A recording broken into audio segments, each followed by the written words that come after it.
É sempre bom encontrar você, telespectador, telespectadora, aqui na TV Unifev. Todas as semanas, programa Empreender Tecnologia, levando-nos a uma viagem até as fronteiras do conhecimento, onde nós vamos conhecer sobre vários assuntos que, sem dúvida nenhuma, é importantíssimo para o nosso desenvolvimento humano. E hoje, aqui no Labim, no canal 55 HF da TV Unifev, nós estamos recebendo a professora Adriana Silva de Oliveira Botelho. A Adriana vem falar sobre estresse no trabalho e a saúde do trabalhador. Então, igualmente um programa de grande importância para você, principalmente porque diz respeito ao seu ofício, ao seu trabalho.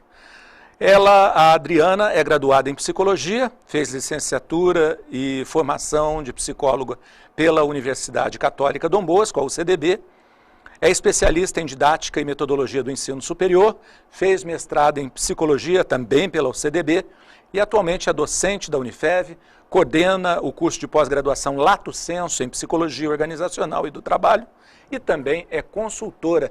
Nos brinda mais uma vez com a sua presença. Obrigado por estar aqui conosco. Obrigada pelo convite. A Adriana já está começando a ganhar aí um estrelato. Cadeira cativa. Cadeira cativa. Mas é sempre muito legal conversar com você, principalmente porque são assuntos assim, de interesse da nossa população. Adriana, vamos começar, já que a gente vai falar de estresse, vamos definir isso.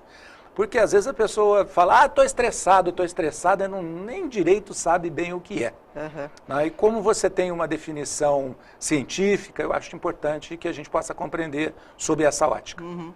Então, o estresse, na verdade, ele é uma síndrome de desadaptação. Então, eu tenho uma dificuldade de atender às demandas que eu tenho. Então, uma relação entre o indivíduo, o ambiente, né? E as demandas que ele está submetido e que é avaliado por ele como aquém a sua capacidade de dar conta disso. E aí ele diz, então eu estou estressado, porque eu vou fazer uma comparação que é bem legal. Imagine que você, quando está saudável, é um elástico novo.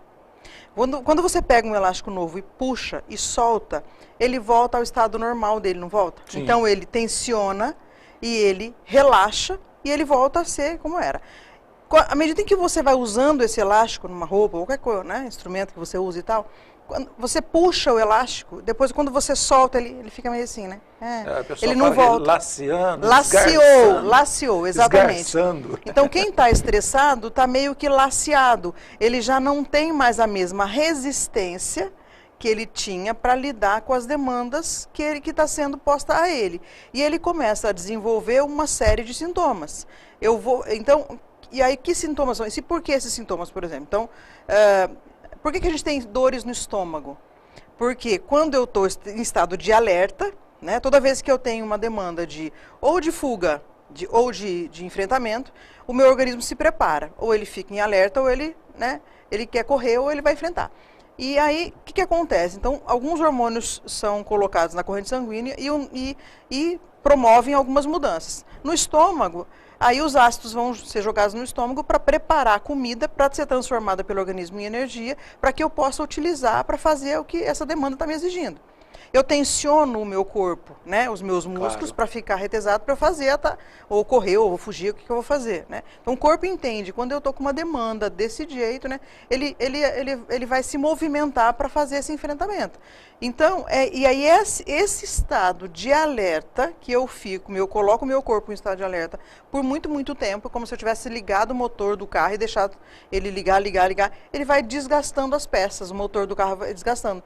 O meu organismo é a mesma coisa. Então, eu começo a ter problemas no estômago, eu começo a ter problemas na musculatura, no esquelético, eu começo a ter queda de cabelo, na pele, né? Então, no coração, porque bombeia muito, tem que bombear muito, porque você está sempre tenso, você está sempre, né? Então, a sua pressão começa a subir. E aí você sobe tanto que você não consegue mais voltar àquele estado de normal, de relaxamento, que é o que a gente deveria viver. Então, você entra em estado, quando você está normal, a sua saúde está bem, você entra em estado de alerta, Aí você faz o que tem que fazer, então eu venho aqui, dou a entrevista e daqui a pouco eu volto para o meu estado de relaxamento. Quem está em estresse, dependendo da fase também, a gente vai falar um pouco sobre isso, ele coloca o corpo dele em funcionamento, em alerta, e ele não consegue mais voltar para o estado de relaxamento.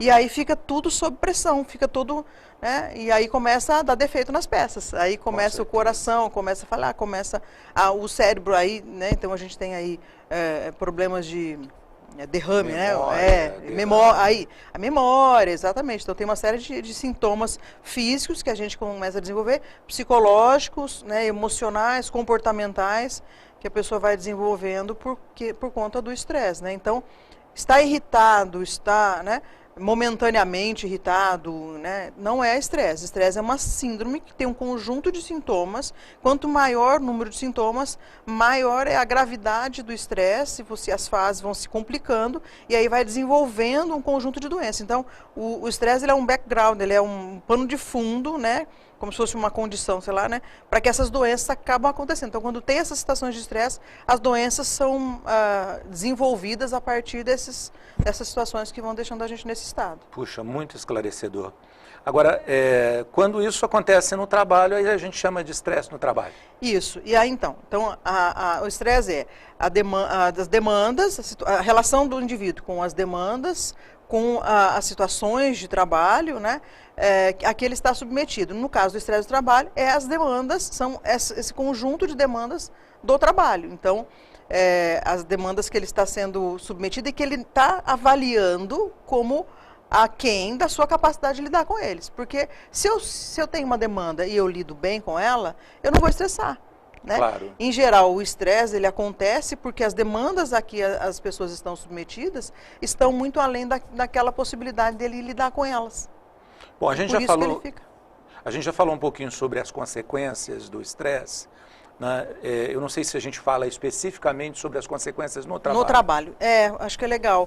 Porque assim, para o indivíduo, então, né, as consequências para o indivíduo, ele vai afetar a saúde dele. Né? Então, Sim. Vai afetar o relacionamento dele com as pessoas, vai afetar a sua saúde. Então, ele vai faltar mais, ele vai atrasar, ele vai ficar irritado, o desempenho dele vai baixar, vai piorar, a produtividade dele vai abaixar. Então, uma série de problemas. Ele vai se afastar por doença, né, do trabalho. Isso vai gerar consequências, né, para a família, então, consequências individuais. Para os grupos, então, os conflitos, o chefe vai começar a cobrar mais, porque ele está mais lento, porque ele está esquecido, porque ele está irritado, porque ele está brigão, porque ele reclama de tudo, e etc. Então, começa a ter conflitos. Mais gasolina na fogueira. Exatamente. Para a organização, a perda é enorme, porque ela vai perder com a produtividade, ela vai ter que colocar um substituto no lugar daquele que faltou para ir ao médico, ou que foi afastado, né, por doença no trabalho. Ele vai ter que, aquele que está trabalhando menos, né, e vai gerar um problema, vai ter que contratar mais gente, às vezes, para trabalhar na mesma equipe. Ele nem saiu, ele está ali.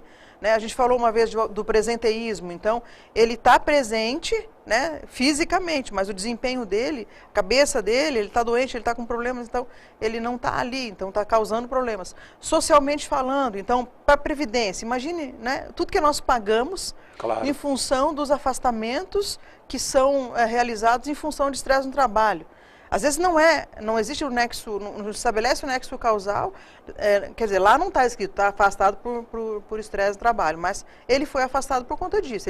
Lá está escrito depressão, ansiedade, ou sei lá o quê, né, ou problema coronário, né, estomacal, uma úlcera, né, está escrito isso. Mas a gente sabe que é provável, muitas vezes, né, porque a gente passa muitas horas no trabalho. Claro. Né? A maior parte do tempo a gente está envolvido no trabalho. Nós somos muito mais do trabalho do que qualquer outra coisa, né? E aí o trabalho é uma fonte de prazer muito grande, mas ela pode ser uma fonte de estresse muito grande. E aí esses que são fontes de estressores estão gerando, então, esses problemas de saúde, então estão levando as pessoas a se afastar. Às vezes a aposentadoria precoce. Os custos que a Previdência tem com o afastamento por conta de doenças relacionadas ao trabalho é enorme. Às vezes, como eu disse, não está caracterizado o nexo causal, ainda as perícias não estão caracterizando, porque a gente tem aquela coisa de culpabilizar o indivíduo que é fraco, né? A vida é dura para quem é mole, né? Aquela história que a gente já comentou aqui. Então ele acaba sendo afastado e dá um prejuízo. Aí a organização tem que colocar outra pessoa lá, tem que treinar aquela pessoa nova, é uma outra pessoa dentro da equipe, é as relações de vínculo, de confiança com as pessoas. Então é uma bola de neve, né? E que tem prejuízos, né, enormes. E uma pergunta, curiosidade. A quem cabe gerar, ou melhor, a quem cabe gerir essas demandas? O trabalhador, o profissional, é que deve administrar isso, olhando, não, isso aqui é muito para mim, e negociar com a organização, ou a organização que deve ter um sinal de alerta e dizer, pô, eu preciso tirar um pouco de carga desse cara. Para você ter uma ideia do grau de responsabilidade que a empresa tem nisso, que tem processos do INSS contra empresas, fazendo com que ela devolva o dinheiro que ela gastou com o afastamento do empregado. Por quê? Porque às vezes você fala assim, tem um indivíduo estressado. Mas quando você vai atrás, é como a gente chama de evento sentinela. Você vai lá na empresa fazer um diagnóstico, você vai procurar o pessoal do Sereste, quem trabalha com o Estado do Trabalhador nas entidades governamentais e tal, você começa a perceber que não é aquela pessoa, é aquele tipo de trabalho, aquela ocupação ou aquela organização é que está provocando aquelas doenças e aquele nível altíssimo de afastamento.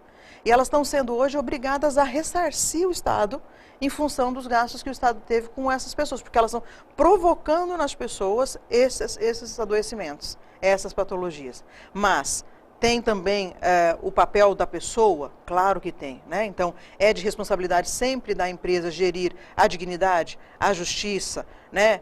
O desempenho das pessoas e etc., claro. Mas a pessoa também precisa se desenvolver, e aí a empresa também pode ajudar nisso, né? Habilidades para lidar com essas demandas, ou até dar um limite, não estou aguentando, isso é muito para mim. Claro. Mas o que acontece? As pessoas não têm, nossas gestões são gestões muito autocráticas, as pessoas têm pouco nível de participação, esse já é um fator de estresse, né? Tem pouco nível de participação, então elas não conseguem discutir com os seus patrões, os seus empregadores, os seus supervisores, os seus chefes. Porque elas não têm direitos a falar, ela não tem espaço de fala. Ela não é negociado, as empresas não negociam com os trabalhadores, né?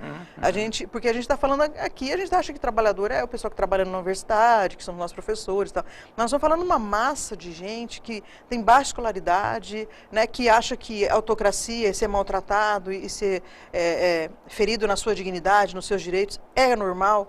Faz parte da cultura da organização. Num país onde, na pátria educadora, onde ainda prevalece o manda quem pode, obedece quem tem juízo. Então, é muito difícil deixar por conta do trabalhador essa responsabilidade, porque muitas vezes ele não tem competência suficiente, emocional, cognitiva, às vezes, né, para fazer esse tipo de negociação. Né? A gente também não tem muita coesão nas organizações, entre essas pessoas, porque um está se matando ali pelo outro, porque tem um exército de reserva querendo pegar o seu trabalho, o seu lugar, a competição está muito grande, falta emprego, então quem está ali está protegendo o seu, né, com muita garra, e sem isso tem o estrago que está causando nele. Exatamente. Isso está acirrando a competitividade. A competitividade lá fora está grande e lá dentro também está grande, né? Então isso gera conflito e aí as pessoas não se apoiam. Um fator protetor é o apoio que a gente tem das pessoas dentro da organização. Se eu tenho um vínculo com você, se você se preocupa comigo, eu peço, olha, vamos trocar o horário, né? Sim. E aí sim, eu estou com um problema, sim, vamos trocar o horário, você troca comigo. Então, não, vamos trocar, vamos fazer o melhor para todo mundo e tal, não tem problema nenhum e tal.